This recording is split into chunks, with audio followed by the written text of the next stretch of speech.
السلام علیکم ورحمۃ اللہ وبرکاتہ۔ جیو پاک زندگی اس پروگرام کے ساتھ ایک بار پھر آپ کی خدمت میں حاضر ہیں۔ جیو پاک زندگی ایک ایسا خوبصورت پروگرام ہے جس میں ہم پاک زندگی گزارنے کے طریقوں کو سیکھ رہے ہیں۔ ایسی زندگی جو ہمارے مالک کو پسند آ جائے، ایسی زندگی جو ہمارے لیے نجات کا باعث بن جائے، ایسی زندگی جو ہمیں زندگی میں بھی کامیاب کرے اور آخرت میں بھی۔ اس پروگرام میں ایز این ایکسپرٹ ہمارے ساتھ شامل ہیں استاذہ نگہت ہاشمی۔ جزاک اللہ استاذہ، ہمیشہ کی طرح محبت سے وقت دینے کا، سکھانے کا اور تربیت کرنے کا۔ اللہ تعالیٰ قبول کر لیں۔ آمین۔ الحمدللہ اس پروگرام کا فارمیٹ کچھ اس طرح ہے کہ ہم ہر پروگرام میں کسی نئے موضوع پر بات کرتے ہیں، وہ موضوعات جو ہماری زندگی سے بہت قریب تر ہیں، چاہے وہ بچے ہوں، چاہے وہ خواتین ہوں، چاہے وہ مرد ہوں، چاہے وہ بوڑھے ہوں۔ کہیں نہ کہیں یہی وہ بیماریاں ہیں جنہوں نے ہمیں گھائل کر رکھا ہے۔ کبھی ایک بیماری ہم پر حاوی آ جاتی ہے اور کبھی دوسری بیماری، اور یہ تمام اخلاقی بیماریاں ہیں، نفسیاتی بیماریاں ہیں، دل کی بیماریاں ہیں جو ہمیں راہ مستقیم پر چلنے نہیں دیتی۔ صراط مستقیم کا راستہ ہم سے بار بار کھو جاتا ہے۔ اسی چیز کو سیکھنے کے لیے جیو پاک زندگی کے پروگرام کو ترتیب دیا گیا ہے۔ اس پروگرام میں میرے ساتھ شریک گفتگو ہیں میرے بہت سے اور ساتھی۔ آج بھی ہمیشہ کی طرح میرے ساتھ دائیں جانب شریک ہیں رابعہ عمر اور تنزیلہ نورین، اور بائیں جانب ہیں محمودہ آنٹی اور اقصی انصاری۔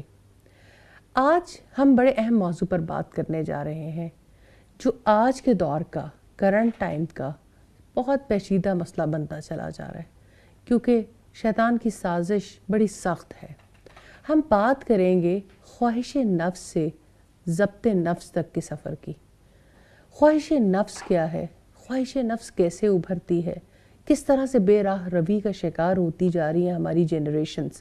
بلکہ یہ نہیں کہنا چاہیے، اب تو ہمارے بوڑھے بھی بے راہ رو ہو رہے ہیں، ہمارے بچے بھی بے راہ رو ہو رہے ہیں۔ ایسا کیا معاشرے کے اندر آ گیا ہے کہ خواہش نفس پر کنٹرول کرنا اور ضبط نفس تک جانا دن بہ دن ایک مشکل عمل ہوتا جا رہا ہے؟ اسی بات کو لے کر بات کو شروع کرتے ہیں اور اللہ رب العزت سے دعا کرتے ہیں کہ انشاءاللہ ہمیشہ کی طرح وہ ہمارے لیے آسانی پیدا کریں گے اور ہم اس بات کو سمجھنے میں مل کر کامیاب ہوں گے اور اپنی زندگی کو بہتر بنائیں گے۔ استاذہ، میں ایک دفعہ پھر آپ سے وہی بات پوچھنا چاہتی ہوں، خواہش نفس سے کیا مراد ہے؟ اور خواہش نفس جو ہے وہ پاک زندگی گزارنے کے لیے کس طرح ناگزیر ہے؟ یہ تو ہمیں سمجھ آتا ہے کہ خواہش نفس پر آپ جب ضبط نہیں کر پاتے تو وہ آپ کو پاک زندگی تو گزارنے نہیں دیتی، لیکن خواہش نفس ہے کیا؟ خواہش نفس سے مراد شہوت، قوت ہے انسان کے اندر، اللہ رب العزت نے رکھی ہے، اور اس قوت کی وجہ سے انسانی زندگی کا تسلسل ممکن ہے۔ بے شک۔ اس قوت کی وجہ سے انسان کے اندر دو طرح کی چینجز آتی ہیں، یا تو انسان کے اندر حیا فروغ پاتی ہے یا بے حیائی۔ اگر انسان حیا کی پاسداری کرے تو عفت اور پاکدامنی اس کے مزاج کے اندر در آتی ہے، اور جب وہ اپنی حیا کی حفاظت نہ کرے تو ظاہر ہے کہ بے حیائی اور اس کے بعد ایکسٹریم پہ جو چیزیں ہیں وہ سامنے آ جاتی ہیں۔ صحیح۔ یہ قوت شہوت پر کنٹرول نہ ہونے کی وجہ سے، اور اس کی وجہ یہ ہے کہ یہ تو یعنی بوتل کا جن ہے نا، باہر آ گیا تو اس کا مطلب یہ ہے کہ اس کو اب پھر کوئی دوبارہ بوتل میں نہیں لے جا سکتا، تو اس پر کنٹرول چاہیے، ضبط چاہیے۔ تو اس ضبط کو سکھایا بھی گیا ہمیں، جس طرح سے روزے کی وجہ سے انسان کو ضبط نفس نصیب ہوتا ہے اور انسان اپنی خواہشات کو، اپنی ضروریات کو بھی کنٹرول کر لیتا ہے۔ کنٹرول تو سکھاتا ہے روزہ۔ تو یہ خواہش نفس کو بھڑکانے والی چیزیں جو ہیں اصل میں ساری خرابی ان کی وجہ سے ہے، اور اس کی اویلیبلٹی دن بہ دن زیادہ ہوتی چلی جا رہی ہے۔ کل میں ایک کیس کے ساتھ انکاؤنٹر کر رہی تھی، اور ایک بچی جو کہ ابھی تقریباً 16 سال کی بچی تھی جس نے ابھی میٹرک کیا تھا. تو میں ان کے بارے میں پتہ چلا کہ بچی جو ہے وہ کسی بچے کے ساتھ انوالو ہے. آپ یقین کریں کہ جب اس بچی کو دیکھنے کا اتفاق ہوا, اس سے ملنے کا اتفاق ہوا, اس قدر معصوم چہرہ, اس قدر پیاری بچی کہ ایک دفعہ میرا دل پکڑا گیا. جب میں نے اس کی والدہ سے بات کی, اس سے بات کی, اس کو سمجھانے کی کوشش کی, تو وہ اتنی معصوم بچی کہتی ہے کہ میں کنٹرول نہیں کر سکتی, مجھ سے ضبط کرنا مشکل ہے. اور آپس میں دونوں اسکول میں اکٹھے پڑھتے تھے. اسکول میں اکٹھے پڑھتے پڑھتے بچے آپس میں کیا باتیں کرتے ہیں, کیا انڈرسٹینڈنگز ڈیولپ ہوئی, اور انتہائی نادان قسم کی صورتحال میں کہ خود بھی ابھی اپنا آپ سنبھالنا بھی نہیں آتا. اس ایسا کہیں کو ایجوکیشن ہے, کہیں ایڈورٹائزمنٹ کے نام پر لمٹس کراس ہو گئی ہیں سوسائٹی میں. آپ ٹی وی آن کر لیں, آپ موبائل آن کر لیں, آپ اپنا لیپ ٹاپ آن کر لیں, آپ کوئی کام کرنے بیٹھیں, آپ اپنی نظر کو نہیں بچا سکتے. آپ ہزاراں کوشش کیوں نہ کر لیں. آپ صبح اپنے آفس تک پہنچتے ہیں, اپنے اسکول تک پہنچتے ہیں, اپنے کاموں تک پہنچتے ہیں, آپ کی نظر ہزار چیزوں کو دیکھ کے پہنچتی ہے, اور ہر آئیڈیا, ہر چیز آپ کے اندر عکس تو چھوڑتی چلی جا رہی ہے. اس مشکل دور میں آپ نیوز سننے لگتے ہیں, نہ میوزک سے بچ سکتے ہیں, نہ کچھ اور کر سکتے ہیں. آپ ٹی وی دیکھتے ہیں, آپ چینلز کو ٹیون کرتے ہیں, آپ اپنے فیملی کے فنکشنز پہ کیوں نہ چلے جائیں, آپ سوسائٹی میں فنکشنز پہ کیوں نہ چلے جائیں. ہر جگہ ایک ایسے معاملات ہیں, ایک ایسی زندگی ہم نے اختیار کر لی ہے جو کہ تمام کی تمام چیزیں خواہش نفس کو بھڑکانے میں اور زیادہ کردار ادا کرتی ہیں. اب ایسے ماحول میں ہم ضبط نفس کی بیٹھ کے بات کیسے کریں؟ بات یہ کہ کسی کے گھر میں آگ لگی ہو تو آگ بجھانے کی بات نہیں ہوگی. کیا یہ کہہ دینا کافی ہے کہ وہاں تو آگ چونکہ بہت زیادہ بھڑک اٹھی اس لیے سب کچھ جل جانے دیا جائے؟ تو آگ کتنی بھی بھڑک اٹھے, آگ بجھانے کے لیے طریقہ کار تو اس وقت تک اختیار کیا جائے گا جب تک ایک انسان کی زندگی بھی بچانے کی پوزیشن میں ہے. تو اس کے لیے ظاہر ہے کہ طریقہ کار طے شدہ ہے, اس کے لیے پانی ڈالنے کے طریقہ کار فرق ہوگا. اس کے لیے یوں نہیں ہے کہ آپ اس آگ کو بجھانے کے لیے محض چند بالٹیاں پانی ڈالو گے تو پانی آگ کو بجھا دے گا. جتنی بڑی آگ ہے اتنا بڑا انتظام چاہیے, اتنا. پھر اس کے لیے فائر بریگیڈ بھی چاہیے, اور آپ جانتے ہو کہ ایسی آگ کو بجھانے کے لیے پھر اجتماعی کوشش ہوتی ہے نا, پھر کسی ایک فرد کی کوشش نہیں ہوتی, اور صرف پھر گھر والوں کی کوشش بھی کامیاب نہیں ہوتی.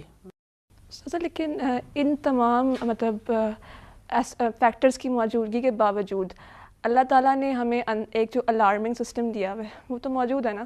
تو جیسے کہ کچھ عرصہ پہلے الحمدللہ جب قرآن نجبہ میں پڑھنے کا اتفاق ہوا کہ حضرت یوسف علیہ السلام کے ساتھ کچھ مطلب ان کے لیے کچھ کم فیکٹرز تو نہیں تھے, لیکن ان تمام سچویشن, اس تمام ماحول کے باوجود کیونکہ ان کے اندر کا جو الارمنگ سسٹم تھا وہ انٹیکٹ تھا, تو اس کی وجہ سے اللہ تعالیٰ نے ان کو بچا لیا. اللہ تعالیٰ کی رحمت ہوئی. یہ آپ نے بہت پیاری بات کہی. اصل بات یہی ہے کہ جو چیز انسان کو کنٹرول میں ہیلپ کرتی ہے وہ اللہ تعالیٰ کا تعلق ہے. اور آپ پیچھے دیکھیے کہ آپ کی عقل اور آپ کی روح پیچھے سے اللہ تعالیٰ کے ساتھ جڑی ہوئی ہو, تو اصل میں کیپ ان ٹچ رہنا بہت زیادہ ضروری ہے. لیکن سازا جو زیادہ کوشش ہے شیطان کی جانب سے بھی, اور یہ شیطانی ہتھیار ہی ہیں جس بھی شکل میں سامنے آئے, وہ آپ کے الارمنگ سسٹم ہی کو تو ویک کرنے پر ہے کہ آپ برائی کو اتنا آہستہ آہستہ آہستہ آہستہ آپ کے اندر اتاری گئی ہیں کہ اب بہت ساری چیزوں پہ ہم مایوب فیل نہیں کرتے. ایون دین انسان کے اندر برائی سے نفرت کرنے کی استطاعت موجود رہتی ہے, چاہے وہ برائی کے کسی بھی سٹیج پہ چلا جائے, کیونکہ رسول اللہ صلی اللہ علیہ وسلم نے فرمایا کوئی انسان برائی کی اس سٹیج تک نہیں پہنچتا جہاں سے وہ واپس نہ پلٹ سکے. اس کا مطلب ہے اس کا الارمنگ سسٹم ٹھیک ہو سکتا ہے. الارمنگ سسٹم بالکل ہوتا ہے. اور گلٹ تو موجود ہی ہوتا ہے نا, موسٹلی لوگوں کے دلوں میں ایسی برائیاں کرنے کے باوجود کچھ نہ کچھ گلٹ وہ فیل کر رہے ہوتے ہیں. اس کا مطلب ہے کہ کچھ تو ہے اندر جو کہ ان کو افسوس, مطلب ان کو افسوس میں مبتلا کر رہا ہے, ندامت میں مبتلا کر رہا ہے, کچھ نہ کچھ تو ہوتا ہے. صحیح. جزاک اللہ استاذہ. یہاں ایک مختصر سا وقفہ لیں گے, ایک چھوٹی سی بریک کے بعد دوبارہ حاضر ہوتے ہیں.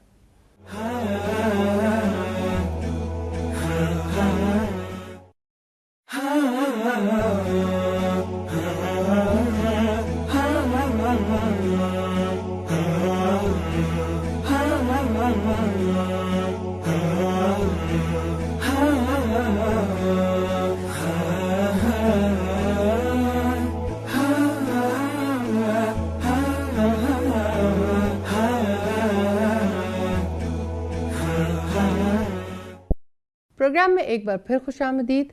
ہم بات کر رہے ہیں خواہش نفس سے ضبط نفس تک کا سفر کیسے ہو. آپ کا کوئی سوال ہو؟ استاذہ جس طرح سے آپ نے بتایا کہ یہ بھی ایک قوت ہے جو اللہ تعالیٰ نے انسان کے اندر رکھ دی ہے، تو یعنی ایسے جذبات کا ابھرنا یہ اللہ تعالیٰ نے آزمائش کے لیے رکھا ہے؟ آزمائش نہیں، انسانی زندگی کو اللہ تعالیٰ نے ڈیزائن ایسے کیا، انسان کی ضرورت ہے. آپ یہ دیکھیں جیسے اللہ تعالیٰ نے ہمارا ڈائجسٹو سسٹم بنایا، جیسے اللہ تعالیٰ نے ہمارا نظام تنفس بنایا، سرکولیشن سسٹم ہے، نروس سسٹم ہے، تو اللہ تعالیٰ نے یہ بھی سسٹم انسان کے اندر رکھا ہے نسل انسانی کے تسلسل کے لیے. تو نسل انسانی کی ضرورت ہے. حیوانات کے اندر بھی اللہ تعالیٰ نے رکھا ہے لیکن وہ بے مہار ہے. لیکن انسان سے یہ مطالبہ ہے کہ وہ اسے کنٹرول کر کے رکھے.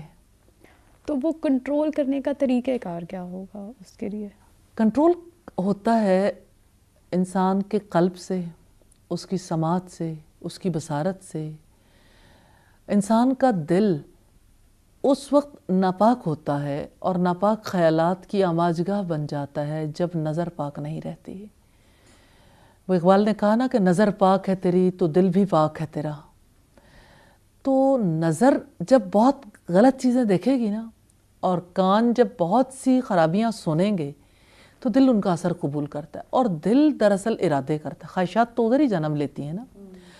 تو خواہشات انسان کو برے ارادوں تک پہنچاتی ہیں، پھر برا ارادہ عمل میں آتا ہے، یوں انسان خراب ہو جاتا ہے. جو ایک تو یہ ہے نا کہ برے مناظر کو دیکھنا، اور یہ لیکن دوسرا یہ ہے کہ اللہ تعالیٰ نے جو حکم دیا نا کہ اپنی نظروں کو نیچا رکھو، تو اس کی وجہ سے بھی بہت زیادہ بچت ہو جاتی ہے انسان کی. غض بصر کی بھی بہت بڑی ویلیو ہے، بہت بڑی. اور استاذہ جو اپنی نظر کی حفاظت کرتا ہے اللہ تعالیٰ اس کی عبادت میں لذت پیدا کر دیتا ہے. نظر ابلیس کے زہریلے تیروں میں سے ایک تیر ہے نا. اور اس بات کو جتنا زیادہ انسان سوچ کے اپنے اوپر لاگو کرے اس کو واقعی عبادت میں اتنی زیادہ لذت محسوس ہوتی ہے. اور جب انسان کا دل عبادت میں لگے گا تو پھر یقیناً دوسری جانب نظر کہیں بچے گی تو اللہ تعالیٰ کی طرف لگے گی نا. صحیح. ورنہ تو انسان کا دل فارغ ہی نہیں ہوتا، وہ تو ان چیزوں سے نکل ہی نہیں پاتا. اچھا استاد، جیسے جب میں نے یونیورسٹی میں ایڈمیشن لیا تو اس سے پہلے میری اپنے گھر والوں سے بھی مستقل یہ بات تھی کہ مجھے بہت زیادہ اس بات کا خوف تھا کہ کو ایجوکیشن میں جانے کے بعد میں نے بہت لوگوں کے حیا کا کانسیپٹ ہی بدلتے ہوئے دیکھا ہے. تو مجھے یہ کہ اللہ تعالیٰ پر توکل، اور باقی میں اپنے گھر والوں کو یہ کہتی تھی کہ آپ ایسے ماحول میں بھیج رہے ہیں تو اب یہ دیکھیں کہ میں بہت زیادہ اس بارے میں پریشان ہوں. تو میں نے ان دنوں میں سورہ النور پڑھی تھی الحمدللہ، تو اس کا مجھے بہت زیادہ فائدہ ہوا اور غض بصر کا سب سے زیادہ فائدہ ہوا. لیکن اب جب میں دیکھتی ہوں میری بھانجی اب یونیورسٹی اسٹوڈنٹ ہے تو میں اس کو یہ بات سمجھانے کی بہت کوشش کرتی ہوں، لیکن وہ شاید ویسی سمجھ نہیں پاتی ہے. یہ مجھے ضرور گائیڈ کریں کہ ہم کس طرح سے اپنی نسلوں کو بچا سکتے ہیں. جیسے حضرت امام مالک نے کہا تھا کہ اس امت کے آخری حصے کی اصلاح بھی ویسے ہی ہوگی جیسے پہلے حصے کی ہوئی تھی. تو جیسے آپ نے سیکھا اسی طرح سے سورہ نور بہت زیادہ نفع مند صورت ہے اس حوالے سے. اور انسان کو لاجک سمجھ آتی ہے نا کہ اللہ پاک نے کیوں نظروں کی حفاظت کا اور نظریں نیچی رکھنے کا حکم دیا، کیونکہ اس سے ہی انسان اپنی عزت و عصمت کی حفاظت کرتا ہے، اپنی پاک دامنی کے لیے کوشش کر سکتا ہے. اور مجھے یاد ہے کہ جب پڑھنے کے فوراً بعد میں یونیورسٹی گئی تھی تو مجھے گھن آتی تھی ہر ایک سے جو اپنی نظروں کی حفاظت نہیں کر رہا ہوتا تھا اسے، اور مجھے لگتا تھا شاید انسان جانوروں کی حد تک گر چکے ہیں یہاں پر. تو یعنی واقعتاً قرآن کے اندر اتنی زیادہ کاؤنسلنگ ہے اور الحمدللہ اللہ تعالیٰ کی رحمت ہوتی ہے، لیکن اب بہت زیادہ محسوس ہوتا ہے کہ اور جب یونیورسٹی اسٹوڈنٹس خاص طور پر جو کویسچنز کرتے ہیں تو وہ یعنی کانوں سے دھواں نکال دینے والے. ظاہر ہے کہ فطرت کے خلاف ہے نا. استاذہ جیسے ابھی ہم بات دیکھ بھی رہے تھے کہ جب ہر طرف سے آپ کو ایک چیز ایسی نظر آ رہی ہے جو اپنے آپ کو کنٹرول کرنا آپ کے لیے بہت زیادہ مشکل ہو گیا، آپ کام کر رہے ہیں، آپ کہیں باہر نکل رہے ہیں، ہر جگہ پہ، تو یعنی الحمدللہ یہ کوشش تو ہے لیکن یہ بہت تکلیف دہ عمل ہے کہ ہر لمحہ آپ اپنے آپ کو کنٹرول کر رہے ہیں، آپ اللہ کی نظروں کو محسوس کرتے ہیں، پھر اپنے آپ کو پوزیٹیو میسج دیتے ہیں کہ یہ کام نہیں کرنا. کیسے آپ اسے تکلیف دہ کیوں کہتے ہیں؟ کیا یہ خوشگوار عمل نہیں ہے کہ اللہ کی رضا کے مطابق اپنے آپ کی حفاظت ہر کر لمحہ رہے ہیں؟ یہ خیال تو آتا ہے، پھر آپ اسے روکتے ہیں. مثلاً آپ نے کھانا آپ کا رات کو باہر رہ گیا، صبح تک وہ خراب ہو گیا. جس دن آپ کا کھانا فرض کریں کہ کھانا بچ گیا اور آپ کسی کو دے نہیں پائے اور کھانا گھر میں اور آپ فریج میں رکھنے میں کامیاب ہو گئے تو کھانا آپ کا بچ گیا، تو یہ تکلیف دہ عمل ہے. یہ تو خوشگوار عمل ہے نا, انسان کو تو اچیومنٹ کا احساس ہوتا ہے کہ آپ بچانے میں کامیاب ہو گئے. تو دیکھیے کھانا بچانا تو ایک چھوٹا سا عمل ہے نا, لائف سیونگ تو ایک بہت بڑی اچیومنٹ ہے, اور حیا اور پاک دامنی کی حفاظت ایک بہت بڑی بات ہے. یعنی ہم کبھی زندگی میں کسی ایسی سٹیج پہ نہیں پہنچ سکتے کہ کوئی ایسی خیال ہمارے مائنڈ میں نہ آئے, زندگی بھی تو نہیں ہو سکتا, یہ تو اللہ تعالیٰ کا بنایا ہوا نظام. مسلسل جدوجہد کا سلسلہ تو جاری رہے گا اپنا ایمان بچانے کے لیے اور اپنی حیا کو محفوظ رکھنے کے لیے. لیکن یہ تو انڈیویجولس کی بات ہو گئی. جو حیا کے معاملات پر ضرب پڑ رہی ہے اور جس طرح سے ضرب لگائی جا رہی ہے, معاشرے میں جو تبدیلی آ رہی ہے, اور اگر ہم کلی طور پہ دیکھیں کہ سوسائٹی کس طرح سے شفٹ ہوتی جا رہی ہے, یہ بڑی عام سی باتیں ہیں. کوئی شخص آپ کے ساتھ ہے, آپ کی زندگی کا پارٹنر بھی ہے, آپ اس میں انٹرسٹڈ نہیں, آپ باقی ساری خواتین میں انٹرسٹڈ ہیں, یا خواتین مردوں میں انٹرسٹڈ ہیں. یہ بات بھی کہنا اب زیادتی ہوگی کہ خواتین کی جانب سے یہ زیادتی نہیں ہوتی. جو چیز آپ کے پاس ہے وہ اس پہ راضی نہیں ہے, کوئی کسی جگہ قرار ہی نہیں پکڑتا. اتنی خوبصورت خواتین ہیں, اتنی پیارے لوگ ہیں جو آتے ہیں, ظاہری بات ہے مرد تو ہمارے پاس نہیں آتے, لیکن جو آ کے اپنی اس تلخی کا اظہار کرتے ہیں کہ کہیں پر کسی کو ٹھہراؤ ہی حاصل نہیں ہے. تو یہ جو معاشرہ اور فیملی سٹرکچر اور ایک سوشل سٹرکچر اور ایک معاشرتی سٹرکچر برے طریقے سے ڈسٹرائے ہو رہا ہے. آخر ایک تو چیز ہے کہ اللہ تعالیٰ کی نافرمانی ہے, اللہ تعالیٰ کا غضب موڑ لینے والی بات ہے, لیکن دوسری طرف دیکھیں تو ہماری کم و بیش ہر فیملیز میں ہمیں اس قسم کے ایشوز نظر آتے ہیں. تو یہ جو اس پہ تھوڑی سی روشنی ڈالیں کہ کس طرح سے معاشرہ بگاڑ کا شکار ہو رہا ہے. اصل میں بے قراری کے لیے کوشش ہے نا کہ لوگوں کے اندر بے قراری پیدا کر دی جائے. بے قراری کے لیے میوزک بہت اہم ٹول ہے. بے قراری کے لیے ایسی سائٹس موجود ہیں جہاں تک بچوں کی رسائی ہے, اور میں نہیں سمجھتی کہ بڑے بچوں کی بات ہے, چھوٹے بچوں کی بھی رسائی ہے. اسی طرح سے رسائی ممکن ہے. یہ کہہ دینے سے کہ بھئی بچے اسے نہ دیکھیں تو کیا بچے رکیں گے؟ مجھے تو ایسا لگتا ہے یہ اور زیادہ بڑی دعوت ہے. اور پھر آپ یہ دیکھیں کہ موبائلز پر ہر وقت وہ سائٹس کھلی ہوئی ہیں. آپ کے ٹیب پہ, آپ کے لیپ ٹاپ پہ ایسا لگتا ہے پورا معاشرہ اس برے طریقے سے شیطانی لپیٹ میں, کدھر سے کسی کی حیا محفوظ رہے گی؟ تو خدا خوفی کے بغیر تو یہ ممکن نہیں. حضرت یوسف علیہ السلام کی مثال جیسے ابھی اقصیٰ بات کر رہی تھی کہ یوسف علیہ السلام بھی ایک سچویشن میں گھر گئے تھے جس وقت عزیز مصر کی بیوی نے ان پہ ڈورے ڈالنے چاہے تو یوسف علیہ السلام بھاگے تھے, اور عزیز مصر کی بیوی نے پیچھے سے ان کی شرٹ پکڑی تو وہ پھٹ گئی, اور بعد میں یہی چیز حضرت یوسف علیہ السلام کی پاک دامنی کی دلیل بھی بن گئی. تو رب العزت نے اس موقع پر کہا تھا وَلَوْلَا أَرَّأَ بُرْحَانَ رَبِّهِ, اگر وہ اپنے رب کی برہان دلیل نہ دیکھ لیتا. تو حضرت یوسف علیہ السلام کو جو دلیل ملی تھی اللہ کا خوف, اللہ رب العزت کی جانب سے پکڑ کا احساس کہ میرا رب مجھے دیکھتا ہے اور میں اس کی نظروں سے گر جاؤں گا اور میں اس کا حکم کیسے ٹال دوں. اور بہت سی ایسی احادیث موجود ہیں جس میں چھپ کر گناہ کرنے پہ جو وعید آتی ہے, اگر ان کو انسان ان کا علم فہم حاصل کرتا ہے, علم حاصل کرتا ہے, ان کے بارے میں پڑھتا ہے, جانتا ہے, تو گناہوں سے بچنے کا جذبہ تھوڑا اور بڑھ جاتا ہے. اور پھر اس سے زیادہ آگے جیسے حافظ ابن قیم کی کتاب ہے دوائی شافی, گناہوں کے برے اثرات ہیں جو انسان پر مرتب ہوتے ہیں. تو بہرحال یعنی اثرات کو پڑھ کے انسان پھر کانپ اٹھتا ہے کہ ہاں کہ آپ ایک دفعہ تو گناہ بے لذت والا معاملہ ہے, اور بعد میں جو ہے وہ انسان ساری زندگی ایک تکلیف میں مبتلا رہتا ہے, اور پھر شیطان اس کو گلٹ میں ڈالتا ہے اور وہ گلٹ کانشیس ہو جاتا ہے, اور ایک غلطی کے بعد دوسری غلطی اور دوسری کے بعد تیسری, اور پھر کہیں قرار نہیں. ایک مختصر سے وقفے کے بعد اس بات کو یہیں سے شروع کریں گے.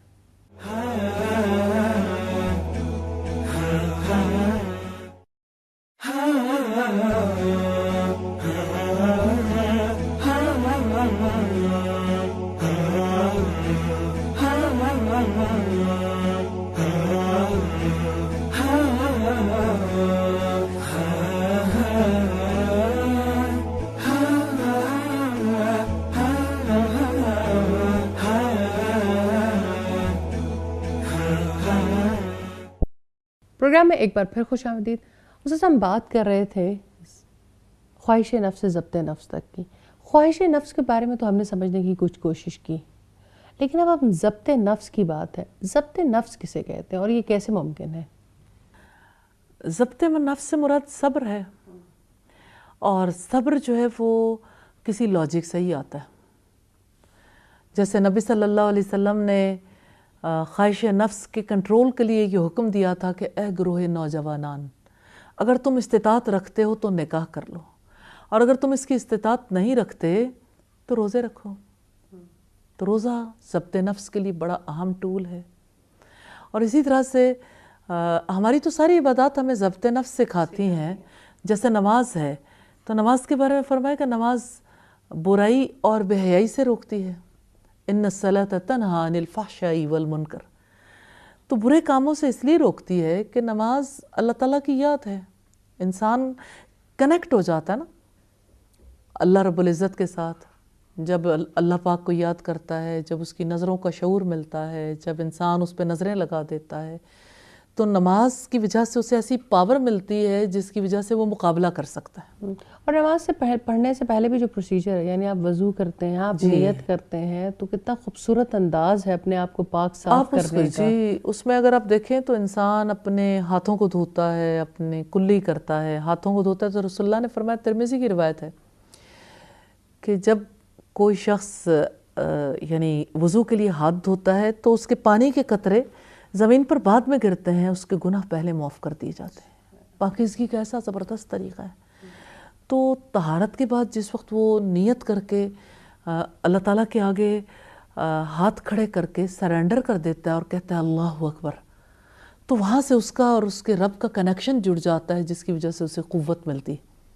اور اب وہ اس پوزیشن میں آ جاتا ہے سلام پھیرنے تک کہ وہ برائی کا مقابلہ کر سکتا ہے. لیکن اس میں نماز کی کیفیت کا بھی بہت دخل ہے. نماز میں بھی تو اثر پیدا ہو. اور اسی طرح کا معاملہ حج کے ساتھ ہے. جیسے رب العزت نے فرمایا کہ زاد راہ ساتھ لے لو، اور بہترین زاد راہ تقوی ہے. فاتقونی یا اولی الالباب، کہ اے عقل والو آپ اللہ کا تقوی اختیار کرو، یعنی اللہ تعالیٰ سے ثواب کی امید رکھ کر اطاعت کرو، اور اس کے عذاب کے خوف کی وجہ سے برائی کو چھوڑ دو. تو عذاب کے خوف کے بغیر برائی نہیں چھوٹتی، یقین آئے تو چھوٹتی ہے. بات تو وہی ہے کہ اللہ کے دیکھنے کا احساس آپ کے عمل کو سیدھا رکھتا ہے. بالکل سیدھا رکھتا ہے. کوئی اور چیز ایسی نہیں ہے. جتنا زیادہ پختہ پھر یقین کے لیے یہی چیز سب سے زیادہ ضروری ہے کہ انسان اپنے اوپر اپنے رب کی نظروں کے احساس کو نگرانی کو محسوس کرے.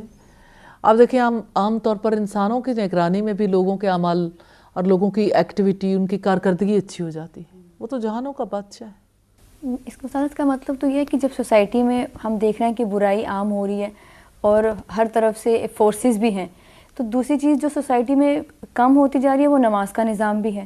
کہ جب نماز نہیں ہے تو اس کا مطلب ہے کہ وہ بحیائی کو جس چیز نے روکنا تھا وہ چیز تو ہماری سوسائٹی میں ہے ہی نہیں. اور اگر کوئی پڑھ رہا ہے تو اس میں پھر وہ کیفیت نہیں ہے، جس کی وجہ سے برائی جو ہے وہ پھیلتی جا رہی ہے. نماز بہت بڑا فیکٹر ہے. تو نماز دن میں 5 مرتبہ اللہ کے حضور جھکاتی ہے. تو ہر بار جب انسان حاضری دیتا ہے تو اسے اپنے عمل کے حوالے سے پتہ چلتا ہے، وہ اپنا محاسبہ کرتا ہے اور اپنے آپ کو کنٹرول کر کے رکھتا ہے کہ ان نظروں کو جو میں نے رب پہ لگانی ہے میں نے کہاں لگا دی. کیونکہ جتنی زیادہ آپ کی نماز میں خشوع ہوتا ہے، جب آپ کو لگتا ہے کہ اچھا آج کل میری نمازیں بہت عمدہ جا رہی ہیں، تو اس وقت آپ کو اپنے اوپر کنٹرول کرنا بھی زیادہ آسان ہوتا ہے. اصل بات تو یہی ہے کہ انسان سر تو رب کے آگے رکھتا ہے لیکن دراصل خود پہ قابو پانے کی پوزیشن میں آ جاتا ہے. تو نیکی پر انسان جب اپنے آپ کو جمائے رکھتا ہے تو یہ صبر ہے. برائی سے جب روکے رکھتا ہے تو یہ صبر ہے، یہ ضبط نفس ہے. اور مصیبت پر جب اپنے آپ کو کنٹرول کرتا ہے تو یہ ضبط نفس ہے. بچپن میں سننے آتا تھا کہ کچھ یعنی فرینڈز آپس میں بات کرتے تھے کہ جو لوگ سیگریگیٹڈ زیادہ رہتے ہیں، مطلب مردوں اور عورتوں کو جو جن سوسائٹیز میں سیگریگیٹ رکھا جاتا ہے، وہاں پہ زیادہ فرسٹریشن ہوتی ہے، وہاں پہ زیادہ برائیاں ہوتی ہیں. تو یہ جو ہے انکاؤنٹر ہونا اور کچھ نہ کچھ انٹریکشن ہونا، یہ مندے کانفیڈنس کے لیے اور اچھی پرسنالٹی کے بہت زیادہ ضروری ہے. تو اس کی کیا حقیقت ہے، یہ کیسی بات ہے؟ اس کے لیے پریکٹیکلی دیکھ لیں، جہاں سیگریگیٹڈ ماحول ہے وہاں پر کتنی برائی ہے، اور جہاں پر کلی طور پر آزادی ہے وہاں کتنی برائی ہے. تو یہ کوئی چھپی ہوئی بات تو ہے نہیں. آپ سعودی عرب میں دیکھیں کہ وہاں پر جس طرح سے سیگریگیٹڈ ماحول ہے تو اس کی وجہ سے وہ برائی نہیں ہے. وہاں کی عورت بہت کانفیڈنٹ ہے، وہاں کی عورت کو حقوق بھی میسر ہیں، وہاں پر برائی کی وہ ریشو بھی نہیں ہے. وہاں پر یعنی کسی نوعیت کی بھی برائی دیکھیں تو برائی کی ریشو بہت کم ہے. اور اس کے مقابلے میں جہاں پر کو ایجوکیشن ہے، جہاں پر کلی طور پر عورت کو آزادی ہے تو وہاں پر انسانیت کے جامے سے باہر آ چکا انسان. وہاں اس بات کو بھی کوئی برداشت کرنے کے لیے تیار نہیں کہ اگر کوئی بیماری کی وجہ سے کوئی عورت کہتی ہے کہ میں ٹانگیں ڈھانپے بغیر تکلیف محسوس کرتی ہوں، اور وہ کافر عورت ہے اور وہ کہتی ہے کہ مجھے میری لیگز ہیں، مجھے ڈھانپنے کی اجازت دو، تو اسے کہا جاتا ہے کہ ٹھیک ہے، اگر آپ کی ٹانگیں صحیح لیکن آپ انہیں چھپاؤ گی تو ہاں، تو یہ کمپنی پالیسی نہیں ہے کہ آپ اپنی ٹانگیں چھپا سکو. سوچیں، ایک انسان نے جاب کرنی ہے، اس جاب کے لیے ٹانگیں دکھانا، اس جاب کے لیے چہرہ دکھانا، اس کے لیے بال دکھانا، اس کے لیے پوری کی پوری عورت کو دکھانا کس اعتبار سے ضروری ہے؟ یعنی دو چیزوں میں آپ مثلاً ایک سینیٹری کا کام کرنے والا فرد ہے، اس کو بھی ایک لڑکی چاہیے، آپ کی بس میں بھی لڑکی چاہیے، ایئر ہوسٹس بھی لڑکی چاہیے، آپ کا پیٹرول پمپ پہ بھی لڑکی چاہیے، سیلز گرل بھی لڑکی چاہیے. تو یہ کس چیز کو رواج دینے کے لیے؟ کیا اس کی وجہ سے سوسائٹی میں انارکی کم ہو رہی ہے، فسادات کم ہو رہے ہیں؟ کیا زنا کی ریشو زیادہ نہیں بڑھ گئی؟ کیا بے حیائی زیادہ فروغ نہیں پا گئی؟ کیا لڑکیاں زیادہ غیر محفوظ نہیں ہو گئیں؟ کیا سوسائٹی میں زیادہ نیگیٹیوٹی نہیں آ گئی؟ تو اب ضبط نفس زیادہ مشکل ہے، یا اس وقت اس معاشرے میں زیادہ مشکل ہے جہاں پر یعنی آپ کو آزادی کے ساتھ پروان چڑھنے کا موقع ملتا ہے اور آپ کے خیالات کو اور آپ کی جذبات کو ایڑ نہیں لگائی جاتی؟ ظاہر ہے دونوں میں بڑا فرق ہے. یعنی کوئی جو بھی تھیریز دے، اصل بات یہ ہے کہ پاک زندگی جو ہے وہ صرف رب العزت کے دیے ہوئے طرز زندگی سے اصل بات یہی ہے کہ جب آپ اپنی حیا کی حفاظت نہیں کرو گے اور اپنی پاک دامنی کی حفاظت نہیں کرو گے تو اس کی وجہ سے آپ کے نہ خیالات پاک رہ سکتے ہیں، نہ آپ کا دل پاک رہ سکتا ہے، نہ آپ کی نظر پاک رہ سکتی ہے، نہ سماعت پاک رہ سکتی ہے، نہ ہی معاشرے کے اندر پاک زندگی رواج پا سکتی ہے. جزاک اللہ استاذہ. ایک بہت ہی اہم موضوع کی طرف آپ نے آج توجہ دلائی کہ ہم خواہش نفس سے ضبط نفس کا سفر کیسے طے کریں. لیکن کیونکہ یہ ایک پورے معاشرے کا ایشو بنتا جا رہا ہے تو اس کے لیے ہمیں مل کے کوشش کرنی ہوگی، اپنے آپ کو بھی بچانے کی اور اپنے معاشرے کو بھی بچانے کی اور اپنی نسلوں کو بھی بچانے کی، کیونکہ یہ پوری کے پورے معاشرے کے اوپر پھیلنے والی تباہ کاری ہے. کچھ ایسی چیزیں ہیں جسے ہم اکیلے نہیں روک پائیں گے. یہ سیلاب ہے، اسے مل کے روکنا ہوگا. میں اپنے تمام مہمانوں کا بھی یہاں شکریہ ادا کرنا چاہتی ہوں. انشاءاللہ اگلے پروگرام میں کسی اور موضوع کے ساتھ حاضر ہوں گے. جب تک کے لیے اجازت دیجیے. السلام علیکم ورحمۃ اللہ وبرکاتہ.